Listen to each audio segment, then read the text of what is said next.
Assalamualaikum warahmatullahi wabarakatuh. Kami tim 1 dari SMA Negeri 1 Cibimbing. Saya Irma Normalia. Saya Laksana Galuh Fatih. Saya Ayuning Tias.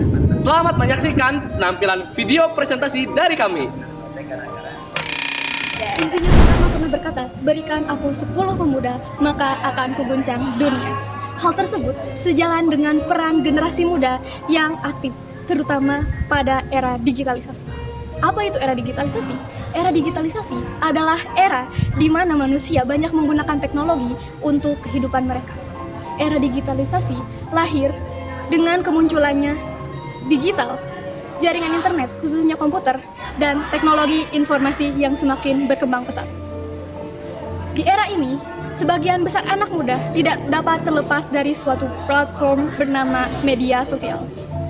Media sosial menjadi salah satu platform yang berperan penting bagi generasi muda untuk dapat mengakses informasi, melakukan diskusi, dan menjalankan interaksi sosial. Meskipun media sosial memberikan banyak sekali dampak positif, media sosial juga dapat memberi dampak negatif. Maka dari itu, Pancasila hadir sebagai sentral yang berperan sebagai kompas moral bagi generasi muda, agar generasi muda tetap dapat aktif di era digitalisasi, namun tetap sejalan dengan norma, etika, dan nilai-nilai Pancasila. Pancasila memiliki nilai fundamental sebagai pedoman generasi muda yang untuk menghadapi era digitalisasi saat ini. Pengembangan nilai Pancasila di kehidupan sehari-hari bisa kita gunakan untuk menjunjung tinggi keberagaman di negara kita di Indonesia. Yang pertama yaitu tetap menjaga toleransi antar umat beragama. Yang kedua, tetap menjunjung tinggi hak asasi manusia. Yang ketiga, tetap menjunjung tinggi persatuan nasional. Dan yang keempat, tetap menjunjung tinggi keterlibatan masyarakat. Dan yang terakhir yaitu tetap mengutamakan keadilan di masyarakat.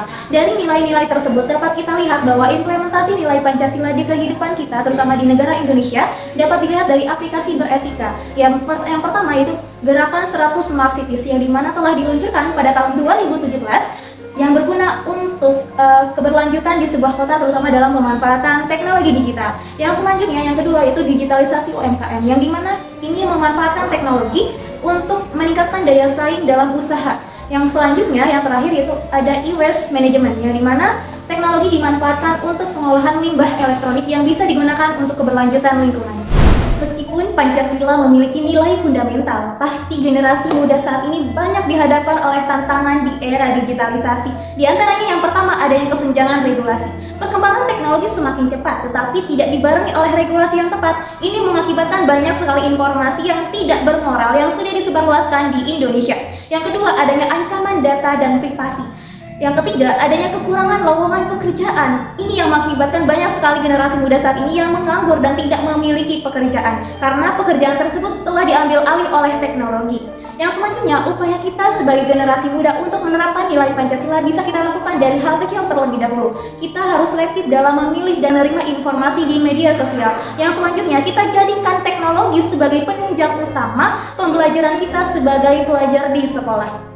Yang selanjutnya, fondasi moral generasi muda di era digitalisasi tentunya harus dipondasi kuat dari pendidikan karakter. Pendidikan karakter ini menjadi fondasi kuat. Kenapa? Karena moral dari generasi muda saat ini harus ditanamkan dari sejak dini.